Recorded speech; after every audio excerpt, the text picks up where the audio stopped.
Today, I'm going to talk about magic circles in the Grimoire tradition.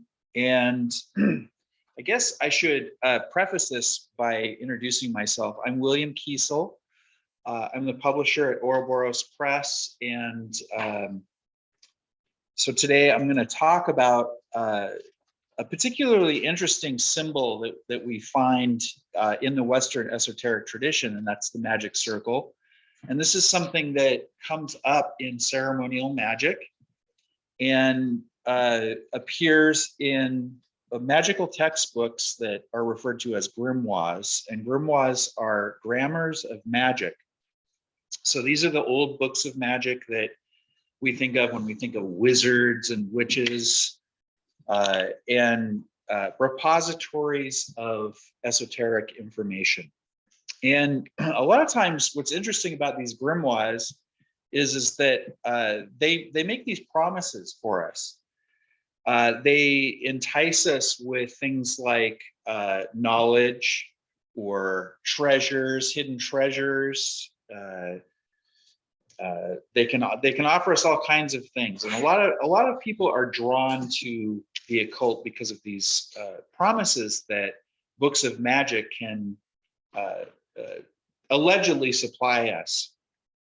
And what's interesting about this is that, you know, the grimoires, they're books of magic, and they're supposed to be related to divine things. This is a type of divine science, right? Occult science, theurgy, which has to do with God workings, basically, is what theurgy is about. And so it's really curious to me, it's always been a curiosity to me that although these are spiritual texts, that they offer these material gains, like power or finance or love, the typical things that all us humans like to have. And in grimoires, you know, there are these very elaborate rituals that involve tools and invocations and that really require a lot of study, but then also the tools themselves have to be made in certain ways. They have to be made of certain materials. They have to be done in certain times. And there's all these preparatory work that an individual has to do in order to engage in the ceremonies that are in these books of magic. And the thing that I've always found really striking about this is that, you know, in order to make some of these tools, you have to follow the instructions to the letter, and that might mean to create a magical sword that you have to find the ore and actually like dig up the ore yourself and refine the ore yourself and then forge the blade yourself.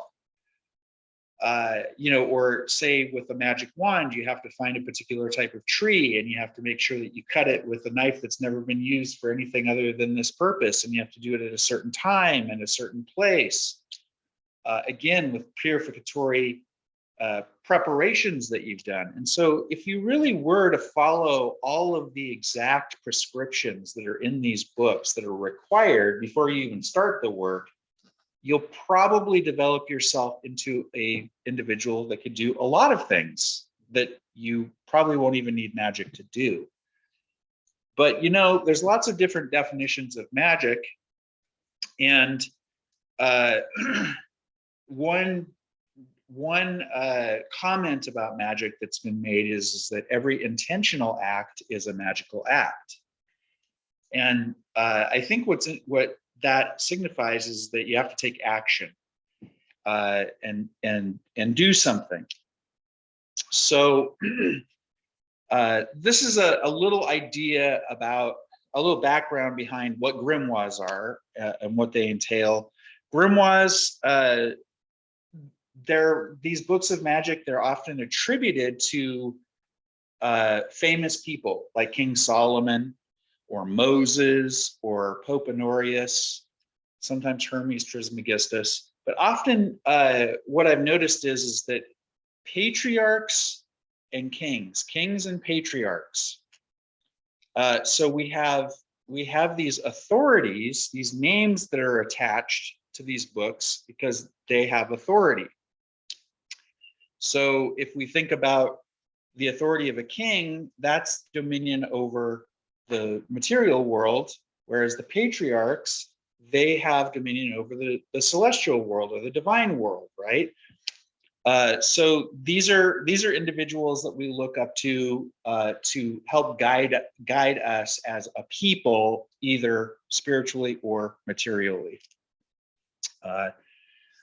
So that's kind of an interesting thing about the Grimoires. Now, I could go on and on about the Grimoires, but I just wanted to give a little bit of background because not everybody knows what a grimoire is.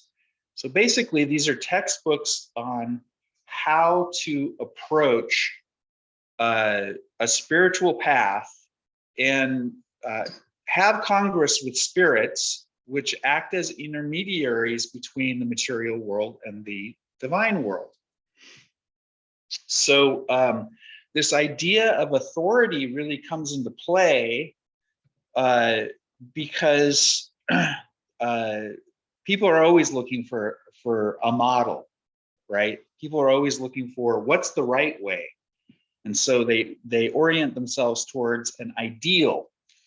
And so often people that have positions of authority are idealized people or idealized leaders, if you will.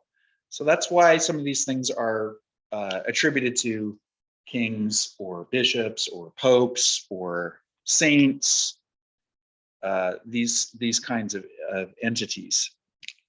So again, it has to do with their authority over material and celestial or divine worlds. Okay, so in these books, you'll see figures, magic circles, geometric figures, magic writing, ciphers, codes, lineal figures, sigils, and the like. Here's an image from Marlowe's Tragical History of Dr. Faustus, where we can see Faustus in a magic circle. He's holding a grimoire. It's sealed. It's clasps hanging there off of it. He's holding a wand, and there's Mephistopheles is represented as outside of the circle there, and they're communicating. So why, what are magic circles for? What do we use them for? What's the context? The context is that it's a hallowed space. This is a sacred space that we create to do our work, to do our divine workings. And so we're separating ourselves from the rest of the world. We're hermetically sealing ourselves by drawing a circle around ourselves and creating sacred space. Okay. And in these grimoires, you'll find that these circles take on a lot of different forms. Sometimes they look like they look like animals, or they're very elaborate geometrical figures that have words, crosses, signs, and symbols in them. Okay. Let's see if I can get this slide to move. Here we go. So here's another version of, this is a piece by Rembrandt. And so the magic circles, we've already got some spirit activity here moving my slides around for me. I'm not surprised. So basically, these circles take on all these different forms, and there are other tools that get used in conjunction with them. You can see here's another, this is from Scott's Discovery of Witchcraft. And you can see the individuals are in a magic circle and the devil's outside. So there's this idea of protection, that the magic circle offers protection to the magician or the witch or the practitioner. This is a magic sword. This is from Eliphas Levi. And swords come in handy in using magic circles. Some of the very earliest accounts of drawing magic circles from Pliny and others describe using the sword as the instrument to actually draw the circle. And what's interesting about that is that a sword, of course, is a martial weapon. And it has this connotation of don't cross this line. And it has this idea of division, right? Blades they're a dividing tool. They divide things up. So keeping things separate. When we're doing spirit work, especially when we're working with spirits that may not have our best interest in mind, you want to keep them separate from you. And so you keep them outside of the circle with a tool like the sword. And I'll get a little deeper into that as we go on. Here's an image of, it's actually Edward Kelly and Paul Waring, and they're in a cemetery in the UK, and they're employing a magic circle, and they're using it to speak with the dead. This is a necromantic operation. And again, you can see in the circle that there are certain names and figures being used. And basically, these circles, they serve the purpose of orientation and navigation.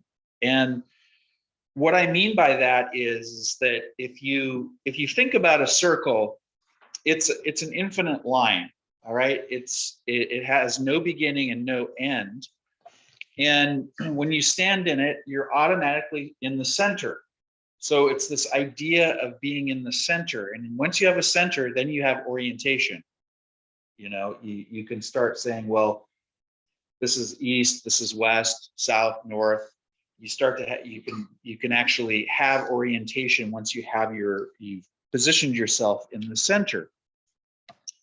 And one of the things that you'll notice about the circles is that, again, that you're standing in the center, but many of these circles have this fourfold relationship with the quarters. There's squares and circles being used together. And I'll come back to that, but I wanted to talk about the idea of orientation, because we also have the circle of the Zodiac, right? So the seasons are developed. And with the Zodiac, the 12 signs of the Zodiac divide up the sky into the 12 divisions, okay? And there are 12 divisions of 30-degree arcs. Each degree is then divided up into 60 minutes and 60 seconds. So with the circle of the Zodiac, we've created the juxtaposition of time and space. Okay, so we've got space by orientation, and then we have time by the amount of time that's been allotted to that arc in the circle. And that becomes important, because basically that's how astronomy started, right? We were able to look at the sun and the moon and its relationship to their movements juxtaposed to our terrestrial existence, which is in our fourfold, quarters situation of north, south, east, and west. All right. So once the ancients figured this out, that they were able to create time and space with this type of measurement, the celestial measurement, they realized, oh, well, we can use the same mathematics to look at the past or to look at the future. And so that's when they started using astrology to potentially predict events, okay? This idea of being able to predict events based on where the planets were or where the sun and the moon were came into use in magical texts, and that's where we have the context of calling on spirits during certain times and during certain facing certain directions. Okay, so this one of the things that's used in ceremonial magic with the magic circles is the pentagram. Everybody's familiar with the pentagram, right? And there's the elemental connotations that we have with the pentagram, and the fact that it's the symbol of humanity. But also, one of the things that's really interesting about the pentagram is that if you take the circle and divide it by 5, you come up with 72. And that is the exact angle of a pentagram, is 72 degrees. So 72 is a significant number in ceremonial magic, because it's actually, the pentagram is one of the things that we use to control the spirits. And 72 is also the number of spirits that Solomon sealed up in his vessel of brass. And the fact that the pentagram has that angle and is the device through which we use to control the spirits. Kabbalistically speaking, the 5 is associated with the 5th sphere on the tree of life, which is attributed to Mars. And that is the planet that the sword is attributed to, as Mars being a martial weapon. And the sword is one of the things that is used to keep the spirits at bay or command the spirits. This circle that I'm showing on the screen right now shows the main circle and then the spiritus locus. So it's like the location of the spirit, again, outside of the circle. So in ceremonial magic, there's invocation and there's evocation. And with invocation, you're actually calling something into yourself, and evocation, you're evoking it so that it's outside of yourself. So when you're doing these kinds of operations, and of course, living in the 21st century, we do it differently than it was done back in the medieval and Renaissance period, but you definitely would be having the spirit outside of the circle. And if they attempted to come into the circle, the sword was intended to be used to keep them at bay. All right. Now, here's an example where a skull is being placed within the circle, and the magician's actually outside of the circle. And this is in the context of doing more ancestral, more necromantic work, and using the skull as the as a vessel for the spirit to form, take its form in the ceremony. So sometimes in magic, we use things to give the spirits bodies, some way to embody themselves. Incense is used, and other substances are sometimes used, or you have people that use mirrors or bowls of water. Scrying devices are quite popular for a place to evoke a spirit into, so that you have some kinds of means to interact with them. Okay. So here is a magic circle that is from one of the keys of Solomon. This is from the Lemegeton. And you can see it's what's referred to as a wind rose. So all the different directions are represented here, but then also the names of the spirits that are corresponding to those different directions. So when you wanted to call on a particular spirit, you would draw your circle, and then you would place whatever the vessel was going to be for the spirit in the direction that was appropriate to that spirit. All right, so that's that orientation that we were talking about before. You want to orientate to a particular direction when you want to contact a certain spirit. So what are we talking about when we're talking about spirits? We're talking about different aspects of being, different aspects of existence. In magic and Hermetic philosophy, there's one undifferentiated substance, one being, and it's just that it manifests in many different ways, in many different vibrations, if you will. So by naming something and by choosing a particular direction, we're individualizing a particular aspect of reality. And so that's what we're doing when we're orienting ourselves, okay? This is a drawing of the vessel of brass that's in Solomon's cycle of grimoires. So this is the vessel that that he used to seal up the spirits that helped him build the temple, that helped him build Solomon's temple. He used a magic ring to do this, and then he sealed them up in this vessel of brass. Here's another example where you have the divine names being attributed to directions around the circle. So there's all these names that come up. There's names that are used in the invocations. There's names that are used in the circles themselves. And again, there's this idea of authority. Like, why should we have the authority to work with spirits at all? Well, it wasn't really the power of the magician that was the authority. It was God's authority. The taboos and the preparations and the purifications that one was supposed to do before engaging on this work was really designed to make a connection with the divine world, so that you could bring that energy down through and be a conduit for divinity. And so in this case, we see a couple of circles showing the 72 names of God. There's that 72 again.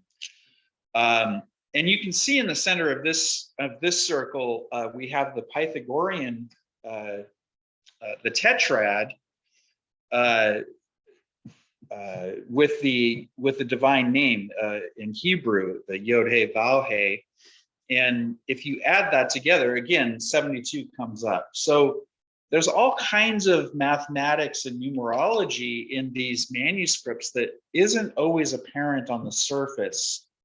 Again, because I think there's some of it had to, of course, be hidden because it was very unorthodox in the old days to be working with this kind of material. But also, it's how information was passed down, the numerology. Here's a classic magic circle. This is from the Heptameron of Peter Abano. And here we can see that we have the quarters are divided up by a great cross in the center of the circle. And we have names and some of the seals of the angels. And in the center there, in the center of the circle where the cross is, you can see it says Alpha, Et, and then that's an Omega. So the beginning and the end, right, is present here. So there's this idea of entering into eternity. And when we are in the moment of eternity, all things are lined up, all things are connected. It's a realization of the unity of existence. So a being, I should say. But also in this circle, certain names are attributed to certain times of the day or certain seasons. And that's so that we can dial into the particular presence that we're working with in the moment and orienting towards that presence that we're in that moment, experiencing that being in that moment. Okay. So if it wasn't obvious, I was talking earlier about this idea of divine authority and terrestrial authority, right? Kings and patriarchs. So, or the divine world, celestial world, and the terrestrial world. Well, the circle itself is a symbol of the divine world, and the square or cross is the circle of the terrestrial world. So we have this juxtaposition in the magic circle of the terrestrial and the celestial world. And also, this is a hieroglyph of the great work in the Western tradition, this idea of squaring the circle, right? So these things permeate these manuscripts. Here is a chart showing some of the archangels attributed to the days of the week, the seven archangels. You can see the zodiacal signs that they've been attributed to. So there's a system of correspondences that has been developed over the centuries that you find in these books of magic that kind of delineate these connections that we've been talking about, these orientations, just demarcating areas of the one thing, so that when we want to zero in on a particular thing, we can do that. You know, these seven are important because they have correspondence with lots of things. They have correspondence with the seven vowels, the seven sounds, the seven colors, and of course there's variations on all of these. You can mix these things and come up with other colors and other sounds, right? But these are the main seven, and it gives us a way to communicate about these different aspects of being. Okay, here's another magic circle from the Faustian Grimoires. This is from a book called the Hollenschwang. So this is an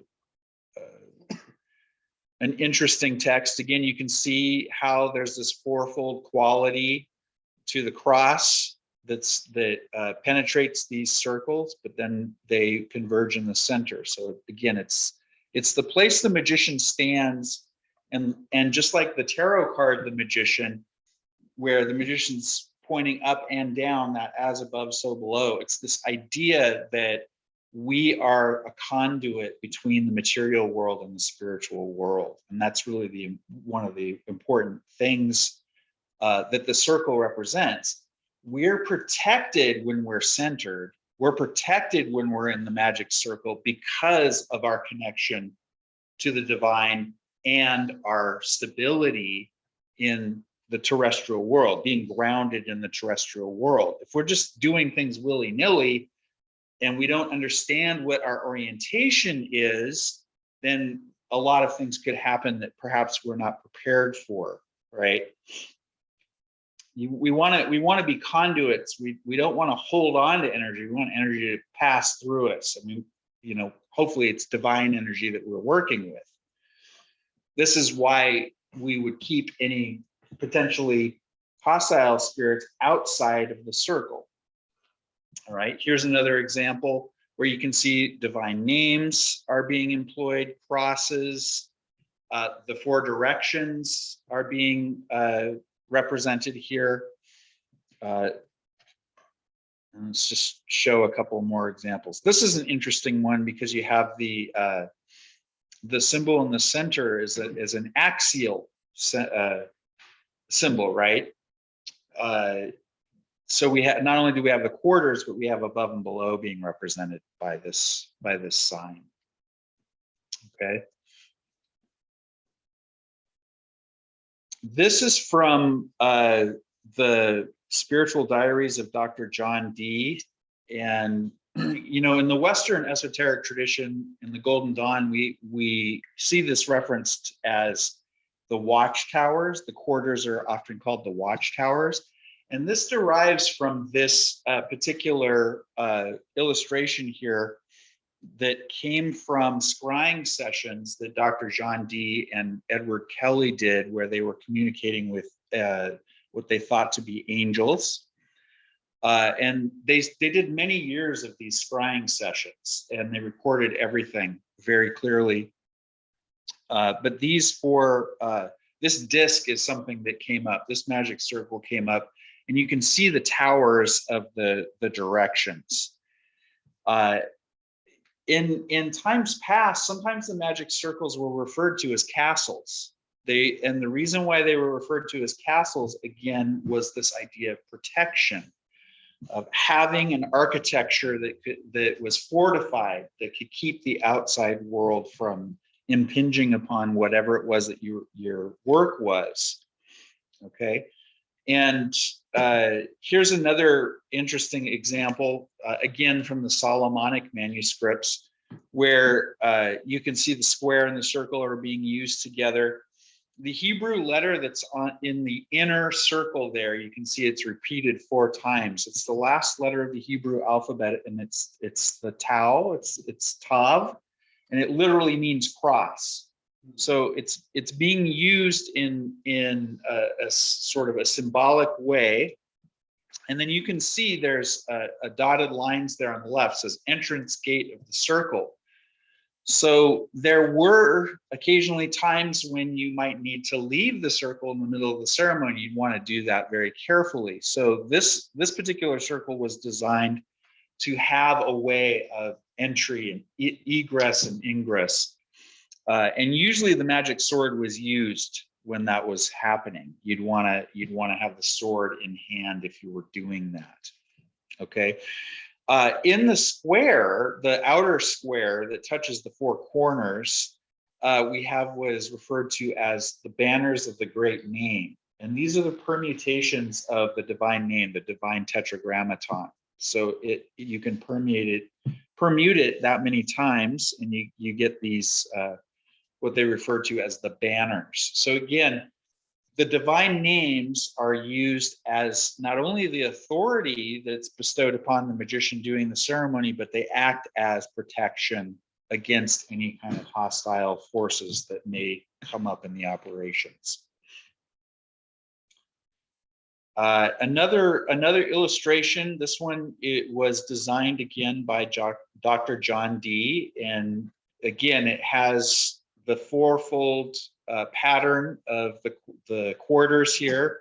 You can see it says Terra in the center. So he's firmly putting the grounding in the center there. And then there are these flags, these banners that represent different spirits, again, in specific directions. So if you were working with those particular spirits, or ambassadors, as they are sometimes referred to in Dee's book, then they would direct their attention in that way. Yes, Ansel. I can't see that the names too clearly, but are those the names of the elements, the Enochian elements? Yes, these banners are Enochian names. So Enochian was a magical language developed, well, actually received by Dee and Kelly from the angels they were communicating with, and they dictated these names, this alphabet, and all of this information letter by letter backwards to them over the course of many years. And so, John Dee was a magician who was interested in gaining knowledge in any way he could, including having congress with spirits. And one of the things that he was interested in was all different kinds of languages. He was interested in the Adamic language, the original language, the language that Adam used to name the animals in the Bible. And in his search for this, this came up when they were scrying with these angels, and they refer to it as Enochian, as in Enoch, as in the book of Enoch. Most of the angel names that we have in the Western tradition came from the Coptic book of Enoch. Okay, and so when Dee refers to these as Enochian, he's trying to say this is a proto-language. He considered this to be a language of the angels. Okay, so again, there's this idea of sacred names, sacred words having power, having celestial power, and it's because they are forms, and forms are vessels of spirit. Okay, so if we want to connect with a particular essence, we need to contact the form that vibrates on the same level as that essence.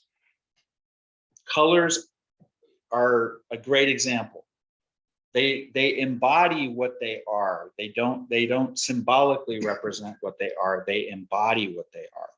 Okay, so names are important. The figures and the names work together. These are vessels, these are forms, and a lot of times they're hard for our modern sensibilities to interpret because we live in different times, you know. And so sometimes it can take quite a bit of unpacking. And a lot of these manuscripts were copied by hand and mistakes were made.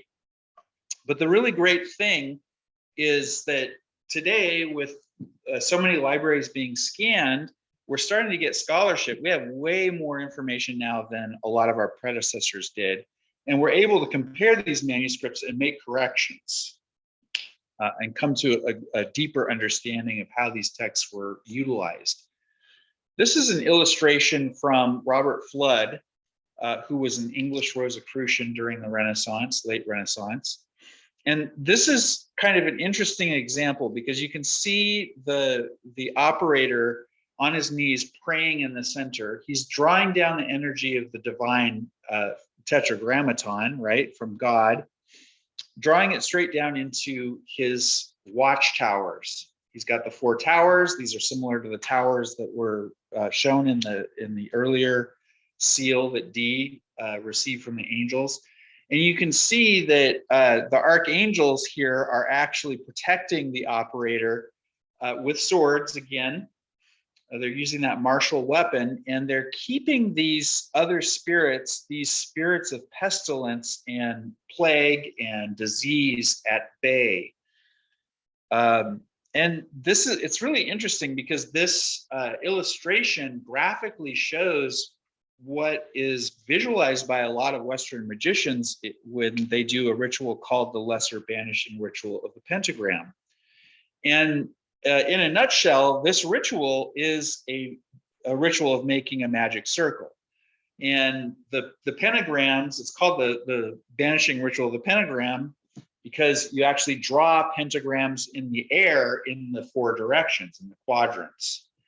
So again, we have that 72 degrees, that the martial symbol of power being used in the 4 directions to set up a fortress, to set up a safe place to do this divine work. Because when you do divine work, sometimes things are attracted to the light.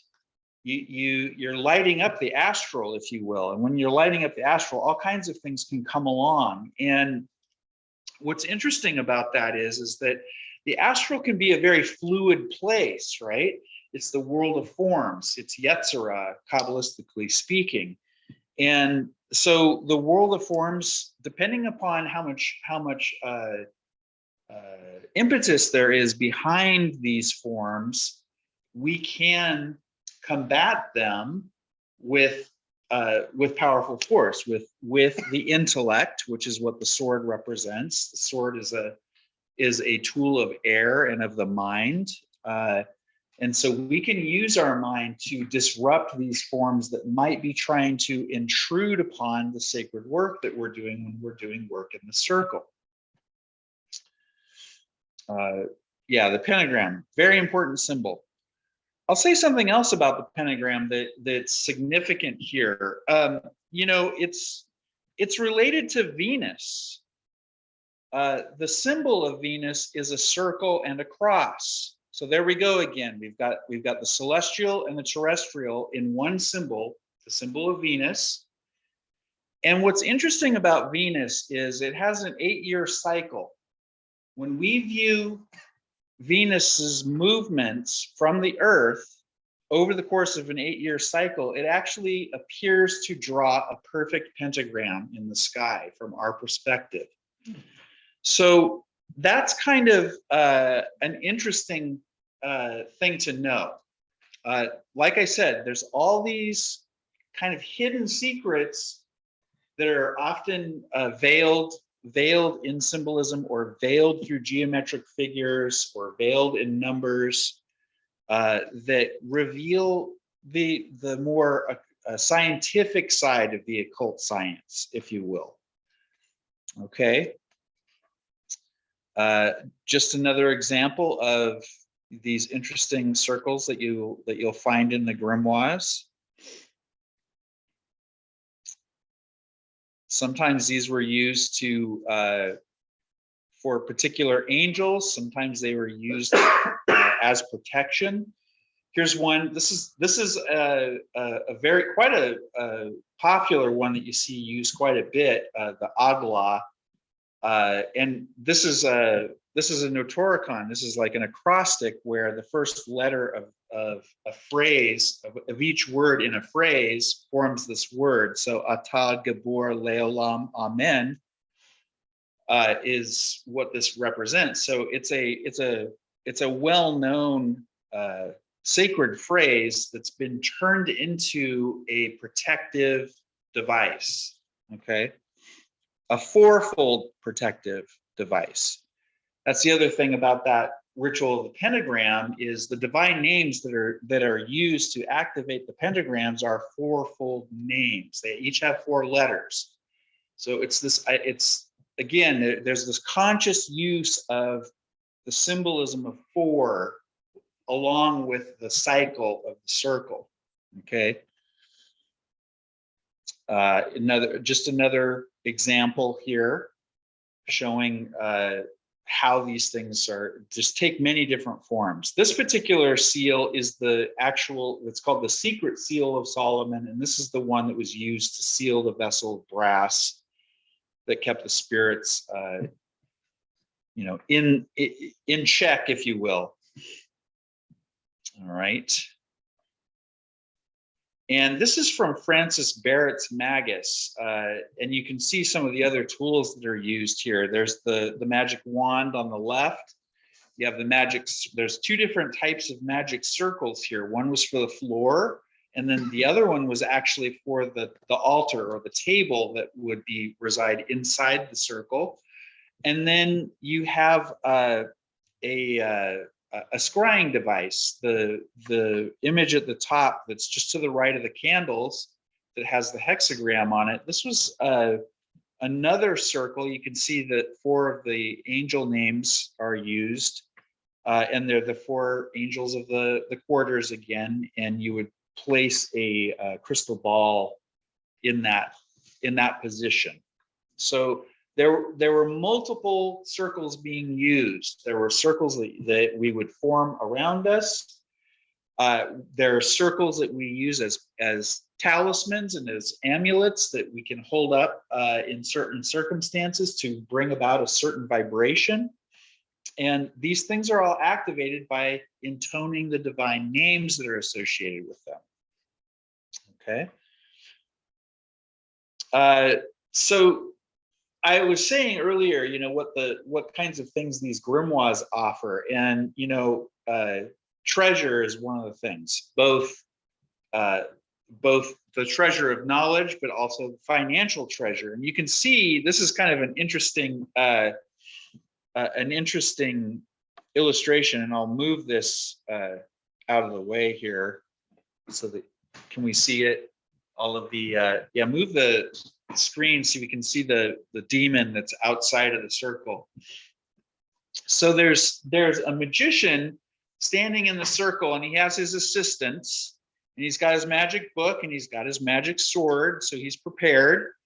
And there's a demon outside that's showing his ass off, basically. And the magician is the assistant with the digging tools is turning his back on the spirit and doing the sign of silence. So he's not letting this demon offend him, as we'll just say, he's not letting him offend him. But you can see in the background kind of the idea of what they're after is on the left side, there's somebody that's got a book open and somebody who's receiving light in a bowl. So they're receiving divine knowledge. And above on the right side, you can see there's some individuals that have bags of gold, or they're filling up their bags with some gold. So these magicians were using the magic circle to try to gain the treasures, divine treasures and terrestrial treasures. Okay. And it's kind of interesting because these are the same things that we look for in alchemy, right? That there's this idea of turning lead into gold, or raising the vibration of the alchemist to a more divine state. So we see these themes. It's this idea of aiming for perfection on all levels, not just in the material world, but in the spiritual world as well. We're trying to raise our vibration. We're trying to return to the source. And next this is an example of a magic circle designed specifically for seeking treasure. Okay, this is from a book called The Grand Grimoire. And in the center there, it says Le Cursi, which is translated as Karcist. Karcist literally means one who works with circles. It's a type of, it's a word similar to exorcist, okay, but it literally means working with circles. And that's where the main operator is supposed to be standing right in the center, and that's a brazier, a fire that they cast the incense on before them. And then the assistants are standing behind him or her. And you can see there's this vertical line says route du T, which means the way to the treasure. Okay. And in the book, basically it says if you do this ceremony and you can call the spirit will come and tell you where to go and dig or where to go to find the treasure. Here's another example of basically the same circle from a completely different grimoire. Again, showing the fire at the point of the triangle. You've got the two candles, just like the other one. So there's these themes that you see repeated. Here's yet another example of the same triangle. Okay, this one drawn by Eliphas Levi, and he just loved to spook things up. He was so good at doing that.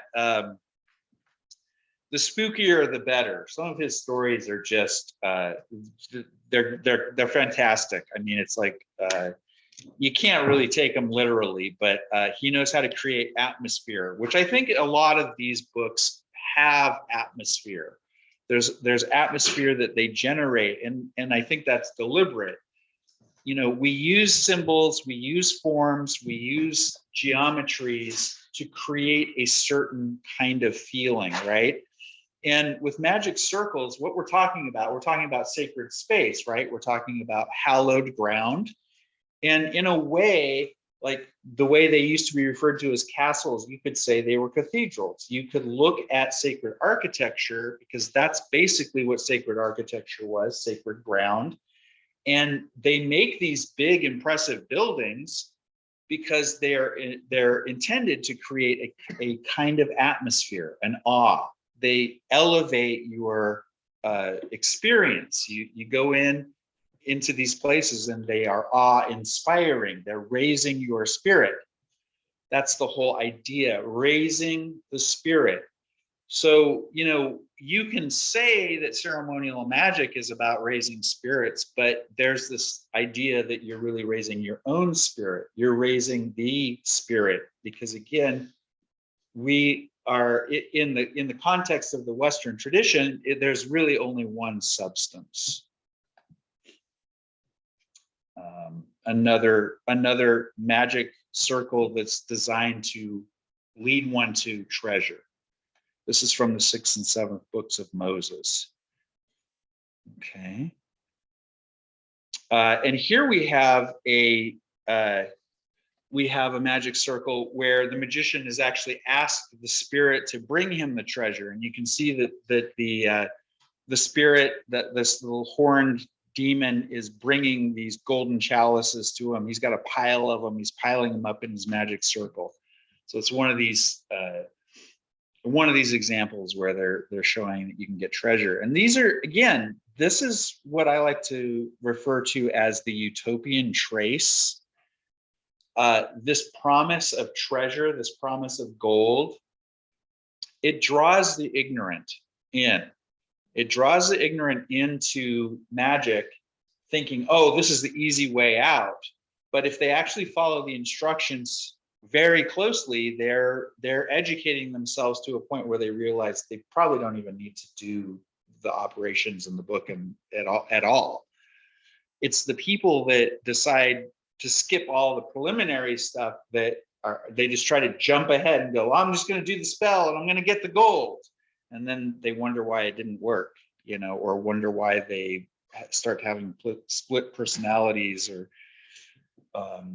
so, people like John Dee was really interested in this idea of finding treasure by using magic. Okay, he was really interested in gaining knowledge, as I was saying earlier in the talk.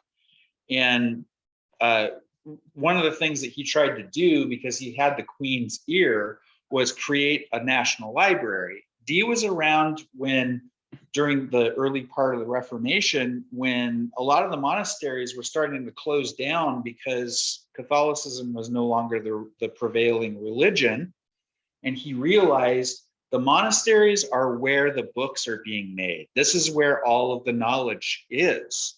And he tried to convince the Queen, look, you should start a royal library. You should just claim all those books and start a library.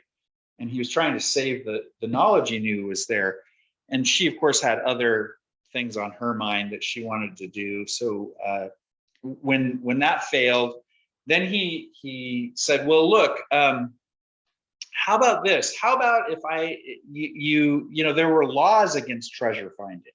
There were laws against using magic to try to find treasure. So Dee wanted to get a special permission from the Queen to say, look, I'd really like to use magic to find treasure so that I can buy some of these books. And they were like, no, we're not going to do that.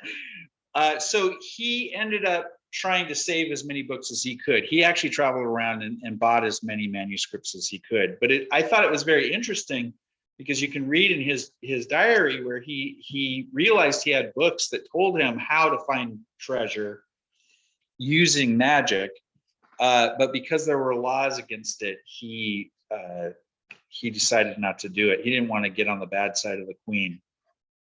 Here's a more modern magic circle, and it's interesting because, again, we have the same elements here. We've got geometric figures, we have divine names, and they're the same relationship. It's the idea of connecting the above and the below in one operation.